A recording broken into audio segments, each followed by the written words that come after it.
Space News 58, rapport d'événements 04. Bonjour à nouveau. Merci d'être ici avec moi une fois de plus. J'espère que vous allez très bien aujourd'hui. C'est Marie, bienvenue sur ma chaîne. Ces informations peuvent être considérées comme de la science-fiction ou comme le spectateur le voit le mieux, et je les publie uniquement à des fins de divertissement. Cependant, je prends mes informations très au sérieux, et pour ceux qui ont des yeux pour voir. J'écris ceci le matin du 27 décembre 2024. Il s'agit d'une continuation directe de la troisième partie, Space News 55, rapport d'événements 03, partie 1 et 2. Dans ce rapport d'événements, je révélerai enfin qui se cache derrière les violentes attaques contre mon groupe et la tentative d'assassinat contre 3 personnes, dont moi-même. Tegeta a été une cible majeure pour la cabale de la Terre depuis très longtemps. La raison pour laquelle il en est ainsi fait l'objet de nombreuses spéculations, car on dit que Tegeta est considéré comme un point faible qui peut être utilisé comme un pas pour envahir l'ensemble du système stellaire des Pléiades M45. À mon avis, la raison est beaucoup plus simple. C'est parce qu'il y avait un groupe pourri de Tegétiens qui coopérait avec la cabale de la Terre. Et par conséquent ils essayaient de donner Tegeta en échange de pouvoir. La cabale n'aurait pas pu utiliser d'autres civilisations des Pléiades, telles que les Solaciens ou les Enganes, entre autres, simplement parce qu'ils n'ont pas accès aux membres de leur société. Leur quête pour envahir Tegeta remonte aussi loin que l'Égypte ancienne à 2 moments historiques. L'un est autour de l'époque de la reine Néfertiti et d'Akhénaton, et l'autre est à l'époque de la reine Cléopâtre, qui a fini par donner l'Égypte à Rome sur un plateau d'argent, mettant ainsi fin à cette civilisation. Et Rome n'est rien d'autre que la cabale. Ensuite, ils ont essayé d'envahir Tegeta une fois de plus en utilisant l'Allemagne pendant les années 1930 et 1940, vous savez qui était au pouvoir à l'époque, et en utilisant beaucoup de connaissances secrètes, y compris la magie noire, et ainsi de suite. Ils ont essayé d'envahir Tegeta à travers sa colonie en orbite autour de l'étoile Aldébaran, la planète Cindriel, en utilisant leurs vaisseaux spatiaux discoïdaux, Ornabu, développés avec la technologie, fournis par ledit groupe de Tegétiens corrompus, malgré les tentatives des Tegétiens positifs pour arrêter les mauvais. Cet incident peut être corroboré ailleurs, avec un peu de recherche.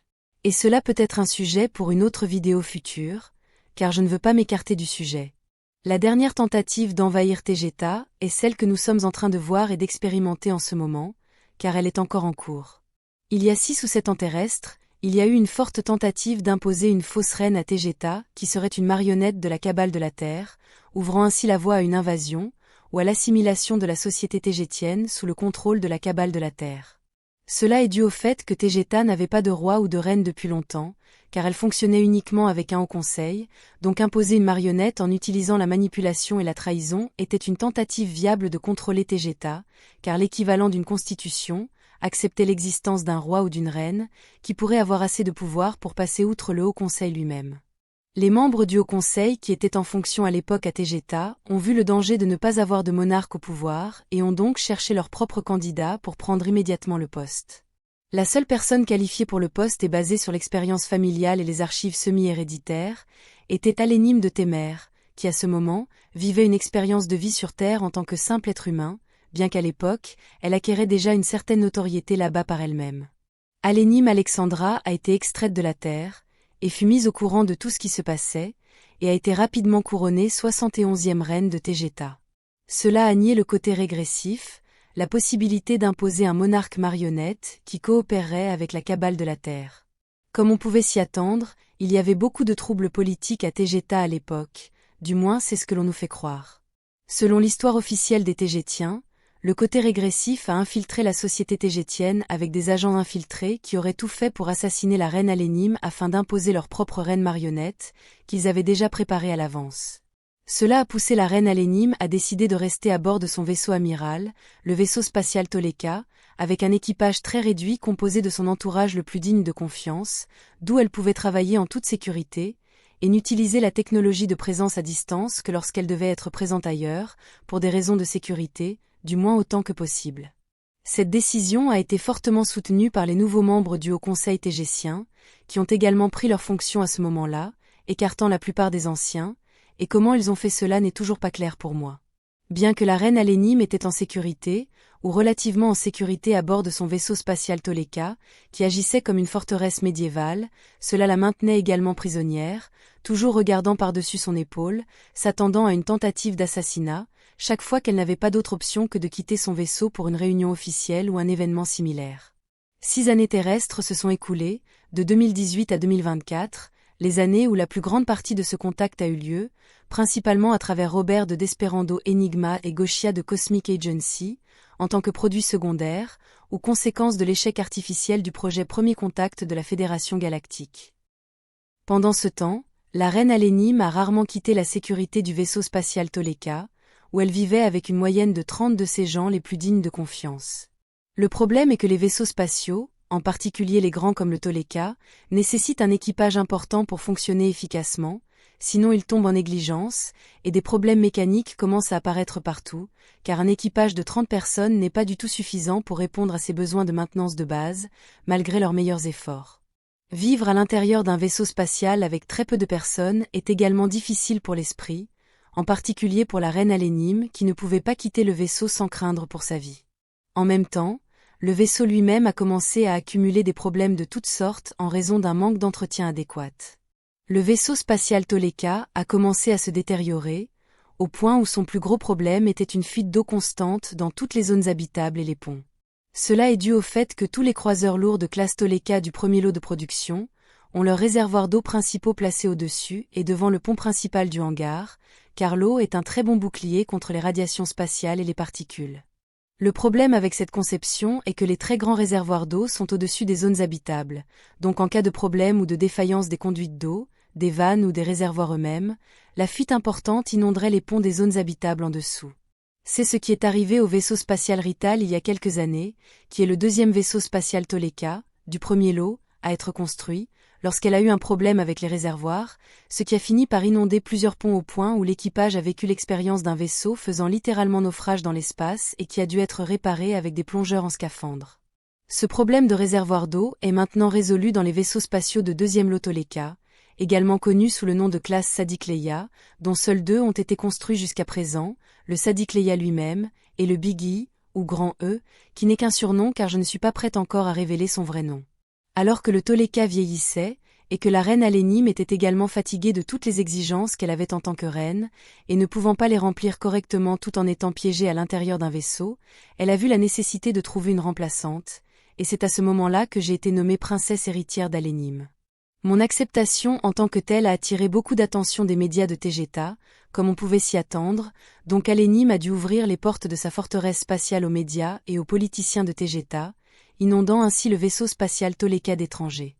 C'est à ce moment-là que la reine Alénime est tombée malade d'une étrange infection de l'estomac qui a d'abord été attribuée au fait qu'elle avait consommé des aliments, des fruits, qui avaient été contaminés par des fientes d'oiseaux moïllés, pour ne pas dire de la merde.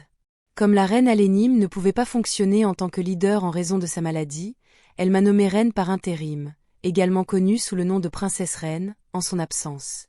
Elle est tombée si malade qu'elle n'a eu d'autre choix que d'être placée dans une capsule médicale humide pendant 3 mois, sinon sa vie serait en danger car elle ne répondait pas bien aux traitements alternatifs. C'est à ce moment-là que la reine Alénime a abdiqué officiellement le trône et devant le Haut Conseil de Tegeta, et m'a promue de princesse reine héritière à reine de Tegeta à part entière. Plus ou moins à ce moment-là, le vaisseau spatial vieillissant Toleka a été remplacé par le tout nouveau vaisseau spatial Sadikleia. Seulement quelques semaines après avoir été couronnée reine, je suis tombée très malade également avec un étrange diabète de type 1, qui apparemment n'avait pas été diagnostiqué depuis longtemps, malgré mes multiples symptômes. Alors que ma santé allait de mal en pis, malgré les meilleures tentatives du médecin de bord pour l'aggraver. Oui, j'ai dit aggraver, pas améliorer. Mettant ainsi en danger ma capacité de leadership, jusqu'à ce que les Chahurma interviennent, et me prennent à bord de leur vaisseau spatial pour être guéri avec une procédure astrale tout à fait unique, comme je l'ai expliqué en détail dans mes vidéos sur comment les Urma m'ont guéri. Le simple fait que les Chahurma m'aient retiré du vaisseau spatial Sadikleia m'a ouvert l'esprit à de nouvelles perspectives sur tout, y compris mon rôle de reine tégétienne, la vie et la mort, l'astral, et bien plus encore. Mon diabète de type 1 s'est guéri presque immédiatement, mais je n'ai pas eu le temps de le célébrer car seulement quelques jours plus tard, j'ai inhalé accidentellement des spores d'un champignon dangereux qui poussait à l'intérieur de l'un de nos véhicules à roues construits par les humains, et je suis immédiatement tombée très malade d'une infection pulmonaire forte et débilitante. Il a été découvert plus tard que le champignon avait été artificiellement planté à l'intérieur du véhicule, avec l'intention de m'infecter. Ensuite, le reste de l'équipage du Sadiq Leia est tombé très malade avec des symptômes grippaux forts, ainsi qu'une horrible infection de l'estomac et des intestins, y compris moi-même, ce qui a conduit à rendre tout le vaisseau spatial inopérable. Même s'il a été découvert plus tard que l'infection de l'estomac et des intestins dont nous souffrions tous avait été artificiellement créée comme une psychose collective autocorroborante et autosoutenue, induite comme une attaque astrale, les symptômes et la souffrance qui en découlaient étaient très réels et ne disparaissaient pas facilement. Alors que tout le monde sur le Sadiq Leia était terriblement malade et que le vaisseau était inopérable sans équipage viable, j'ai été contrainte de passer le commandement de la flotte tégétienne en orbite terrestre, au prochain officier de rang le plus élevé, le capitaine de grade 5, Goriel de Temer. Un capitaine de grade 5 à Tegeta équivaut à un amiral sur Terre. Goriel a vu la nécessité d'appliquer le protocole 827, qui exige de tout leader militaire compétent, d'extraire le roi ou la reine tégétienne d'une installation, d'un bâtiment ou d'un vaisseau spatial dont l'équipage a été prouvé inopérant, incapacité ou incompétent. Goriel et ses équipes militaires m'ont retiré du vaisseau spatial Sadiq Leia, et m'ont emmené sur leur vaisseau, l'Alcyon, pour être soigné par son personnel médical très compétent et nombreux. Ensuite, il a procédé à aider le reste de l'équipage du vaisseau spatial Sadiq Leia, comme je l'ai décrit en détail dans mes 3 autres vidéos de rapport de situation. Encore une fois, comme cela s'est produit lorsque les Urma m'ont retiré du Sadiq Leia pour être soigné, ma présence dans le vaisseau spatial Alcyon et entourée d'un équipage très différent et super efficace, a ouvert mon esprit à de nouvelles perspectives, me permettant également de grandir en capacité et en compétences en tant que reine, car j'ai clairement senti mon esprit s'élargir en étant exposé à tant de nouvelles perspectives et potentiels. J'ai pu observer comment la véritable population de Tegeta agissait et était, par rapport au petit équipage du Sadiq Leia, et en conséquence de toutes ces nouvelles expériences, j'ai ressenti une croissance de conscience, très semblable à celle qu'éprouve un jeune adulte sur Terre lorsqu'il quitte son foyer pour s'installer dans une nouvelle ville, pour étudier ou travailler. Je me suis soudain retrouvée seule sur un vaisseau étrange sur lequel je n'avais jamais été auparavant et j'ai dû assumer pleinement la responsabilité, non seulement de moi-même, mais aussi de mon rôle difficile en tant que reine tégétienne. En d'autres termes, j'ai dû soudainement grandir et devenir adulte. Cette croissance de conscience, de possibilités et de sensibilité, alors que je vivais parmi de nouveaux tégétiens sur le vaisseau Alcyon, m'a également rendue consciente de nombreuses choses inconfortables sur la politique et les politiciens tégétiens, en particulier ceux du Haut Conseil. J'ai soudainement pris conscience que le Haut Conseil tégétien avait délibérément menti à l'ancienne reine Alénime, et plus récemment à moi-même, sur des sujets extrêmement importants, dont beaucoup étaient de vie et de mort. En déformant délibérément l'ensemble de l'image que nous avions de tout ce qui se passait dans la société tégétienne et de sa culture également.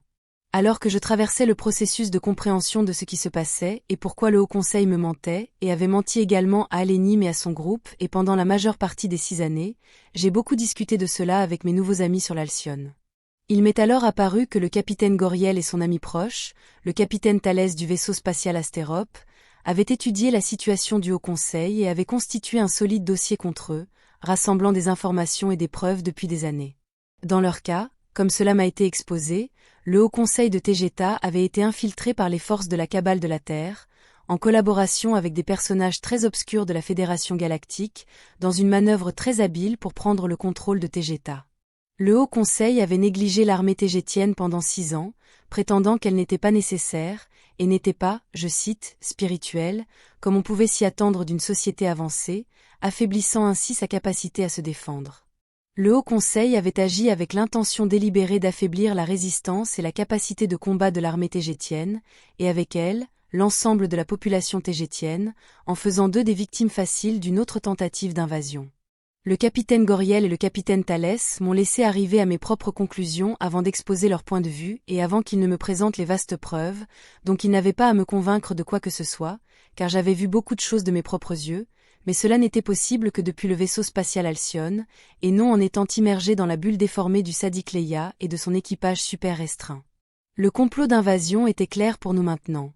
Le Haut Conseil avait été infiltré par des forces régressives coopérant avec la Cabale terrestre et des personnages louches de la Fédération Galactique. Ils avaient réussi à tromper et à manipuler avec des mensonges la reine Alénime et son petit personnel en lui faisant croire qu'elle serait assassinée si elle osait quitter le vaisseau spatial Toleka. Avec cette tactique de peur, la cloisonnant dans un vaisseau spatial, limitant sa capacité d'action, et permettant également au conseil tégétien infiltré de créer une fausse réalité autour d'elle, afin qu'ils puissent mettre en œuvre leur plan d'invasion sans aucune résistance. Ce qui a été dit à l'ancienne reine Alénime, sa conscience de chaque situation, et d'où elle pouvait agir en tant que reine, a été délibérément et habilement limité par le Haut Conseil. Bien que Goriel et tous ses très nombreux amis militaires, y compris tous ceux de retour chez eux à Tegeta, ne pouvaient que rassembler des informations, des preuves, etc. en utilisant leur efficace renseignement militaire, mais ils ne pouvaient pas agir contre le Haut Conseil car ils étaient également la Cour suprême de justice pour Tegeta. Tout ce qu'ils pouvaient faire était d'attendre une opportunité pour exposer tout cela à quelqu'un dans une capacité légale d'agir contre le Haut Conseil, et cette personne c'était moi.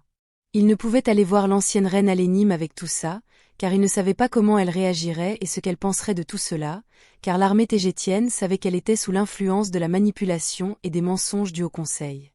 Ils ne pouvaient pas prendre ce risque. Au fil des jours, je me suis remis de tous mes problèmes de santé à bord du vaisseau spatial Alcyone et j'ai rassemblé mes forces. Je savais que je n'avais pas d'autre option que de confronter directement les membres du Haut Conseil tégétien. Mais ensuite, ils ont commencé à exiger à la fois du capitaine Goriel et de moi-même, des rapports d'état sur la situation ici, que nous n'avons pas donné comme prévu car cela impliquerait que nous savions ce qui se passait avec le Haut Conseil. Alors que leur impatience grandissait, je fus contrainte de les confronter directement. Je suis entré en présence à distance avec le capitaine Goriel et le capitaine Thalès, et je me suis adressé au Haut Conseil lors d'une réunion d'urgence. Alors qu'ils nous demandaient de les informer de ce qui se passait à l'intérieur des vaisseaux en orbite autour de la Terre, j'ai demandé une explication sur les raisons pour lesquelles ils avaient menti à Alénime et à son groupe pendant des années, et pourquoi ils m'avaient menti plus récemment, tout cela avec des preuves à l'appui. Le Haut Conseil, 20 des 24 membres présents là-bas, ont commencé à devenir très en colère, et défensifs, et de nulle part, ils ont commencé à m'accuser d'être trop jeune et incompétente pour être une reine et d'abuser de mon pouvoir. Alors que je continuais à exiger une explication de tous leurs mensonges, et alors qu'ils étaient exposés par la preuve que j'avais entre les mains sous la forme de documents de renseignements militaires préalablement préparés, ils ont choisi de ne pas répondre à mes questions, et ont immédiatement révoqué mon statut de reine de Tegeta. Ils ont déclaré que je n'étais plus apte à être la reine de Tegeta, et qu'à partir de ce moment je ne l'étais plus. Je n'avais d'autre choix que de mettre en œuvre et d'activer le protocole 627 de Tegeta, qui stipule que le roi ou la reine de Tegeta peut outrepasser l'autorité du Haut Conseil, si la situation l'exige. Le Haut Conseil était indigné et a exigé mon arrestation immédiate, mais comme j'étais là en utilisant une présence à distance, ils ont ordonné au capitaine Goriel et au capitaine Thalès de m'arrêter immédiatement. Heureusement, ils étaient de mon côté, et n'ont pas obéi, ils se sont simplement tenus là à regarder tous les membres du Haut Conseil, jusqu'à ce que je dise, c'est vous tous, qui êtes en état d'arrestation pour haute trahison contre le peuple tégétien. Et à ce moment précis, le capitaine Goriel a touché son communicateur sur une broche sur sa poitrine, et a dit, allez-y. Et toute l'armée de Tegeta stationnée de l'autre côté de la rivière, à seulement quelques mètres du bâtiment du Haut Conseil de Toleka City, est entrée en action. Ils ont encerclé le bâtiment rond du Haut Conseil, et ont procédé à l'arrestation de ses membres. Bien sûr, les membres du Haut Conseil étaient entourés d'une importante sécurité, avec des individus armés leur étant fidèles, donc un affrontement était inévitable, un affrontement qui a duré un court moment avant d'être tous submergés par l'armée bien plus nombreuse, fidèle à Goriel et à moi. Les gardes du Haut Conseil se sont rendus, juste après que l'armée ait envoyé des hélicoptères armés, pour apporter un soutien aérien. Lorsqu'ils sont arrivés, c'était fini pour eux. Le magnifique bâtiment du Haut Conseil a été endommagé lors de l'affrontement, avec de nombreuses colonnes de marbre et vitraux ayant subi beaucoup de dégâts, mais il n'y a eu aucun décès, seulement des blessures, principalement en raison de l'utilisation d'une armure corporelle avancée des deux côtés. 20 des 24 membres du Haut Conseil ont été placés en garde à vue militaire, les 4 restants étant en fuite jusqu'à il y a quelques jours, lorsque l'un d'eux a également été capturé. 3 sont toujours en fuite au moment où j'écris ceci. Comme le montrent les preuves du renseignement militaire, les membres du Haut Conseil font face à de graves accusations, qui comprennent la haute trahison contre le peuple tégétien, le complot d'invasion contre Tegeta, la conspiration avec des forces ennemies connues, l'abus de pouvoir, l'usurpation de l'identité de la reine Marie devant les médias de Tegeta. L'aide à l'évasion d'un criminel très dangereux, complotant pour renverser la reine Marie, ayant planifié et mis en œuvre des tentatives d'assassinat contre l'ancienne reine Alénime, contre la reine actuelle Marie, et contre un chef militaire de haut rang, loyal à nous, Deka. Cela parmi d'innombrables autres accusations, qui rempliraient une vidéo entière. Oui, c'était le Haut Conseil de Tegeta lui-même qui a comploté les attaques astrales, et les non-astrales également, contre nous tous dans le Sadiq Leia. Elles ont été habilement réalisées en utilisant des connaissances ésotériques avancées et l'utilisation d'entités régressives astrales inférieures, utilisant ce que les humains appelleraient la magie noire, qui incluait également l'utilisation de poupées vaudou contre Alénim, Deka et moi. Des poupées qui ont été découvertes plus tard et neutralisées. Elles avaient des lames de cutter de la marque Exacto, humaine, plantées dans leurs estomacs, leur gorge et leur tête. Cette attaque astrale élaborée est survenue après l'intervention des Urma où ils m'ont aidé, car si cela s'était produit avant, les chats auraient remarqué le problème. Quant aux détails précis qui relient de manière irréfutable, devant un tribunal, les membres du Haut Conseil à cette attaque, ainsi qu'à tout ce qui l'entoure, ils ne doivent pas encore être rendus publics. Les membres du Haut Conseil m'ont ensuite accusé d'essayer d'imposer une monarchie absolue sur Tegeta, me reprochant d'avoir causé un coup d'État. Mais cela a été rapidement résolu car l'armée de Goriel et moi avions préparé un nouveau Haut Conseil, composé de volontaires civils venant des conseils de toutes les grandes régions des 4 planètes de la société tégétienne. Nous avions planifié cela à l'avance dans les jours précédant la confrontation avec le Haut Conseil. Autant que nous puissions voir, le Haut Conseil a accepté ma nomination en tant que remplaçante d'Alénim, pensant que j'étais une fille fragile et timide, ayant peur du noir, et donc incapable de leur causer des ennuis, encore moins de leur tenir tête. Et ils savaient comment j'étais avant, quand je suis arrivée au Toleka, car ils avaient un agent infiltré, un agent dormant à l'intérieur du Toleka et plus tard du Sadiq Leia, qui était la personne qui a empoisonné Alénim, et plus tard a planté des spores de champignons dangereux contre nous, et qui a fabriqué des poupées vaudou et savait comment les utiliser, et ainsi de suite. Je ne peux toujours pas révéler qui était l'agent dormant. Quelques jours plus tard, le nouveau Haut Conseil prend lentement sa place, ses nouveaux membres se mettant à jour avec ce qui est attendu d'eux, et le bâtiment est en train d'être réparé. L'armée tégétienne les aide toujours, et protège tout, au cas où d'autres attaques devraient avoir lieu. Le capitaine Goriel et moi avons dû faire plusieurs déclarations publiques et explications pour calmer le peuple tégétien. J'ai donné une explication détaillée de tout ce qui s'était passé, et c'était très similaire à celle que je viens de vous donner. Ce qui se passe à Tegeta affecte ce qui se passe sur Terre également. Ces derniers jours, il y a eu pas moins de 8 autres arrestations à Témer, de membres de la cabale terrestre qui sont entrés à Tegeta avec l'aide du Haut Conseil, certains étant connus du public sur Terre, et sont accusés de crimes contre l'humanité, mais je ne suis pas encore prête à donner des noms. Peut-être qu'ils ne peuvent pas être publiés car les implications pourraient être nombreuses. Un processus de nettoyage a commencé à Tegeta, et il se répercutera sur Terre, car il le doit, et parce qu'il n'y a pas d'autre moyen. Enfin, la petite Sophia est introuvable. Et cela nous attriste. Sachant qu'elle avait une grande connaissance de l'astral, nous ne pouvons que spéculer qu'elle est partie de l'autre côté pour se battre à sa manière. Le problème est que je ne la sens plus proche, comme avant. Ce qui coïncide avec ce que disent d'autres médiums. Je ne peux rien dire de plus sur elle pour le moment, car il n'y a pas de nouveaux indices sur l'endroit où elle pourrait se trouver. À suivre, car de nombreuses ramifications et conséquences sont encore en cours. Ce sera tout pour aujourd'hui, comme toujours. Merci d'avoir regardé ma vidéo, et d'avoir liké, partagé, et de vous être abonné pour davantage. Cela aide beaucoup cette chaîne à grandir. Et j'espère vous voir ici la prochaine fois. Avec beaucoup d'amour et d'appréciation, votre amie, Marie.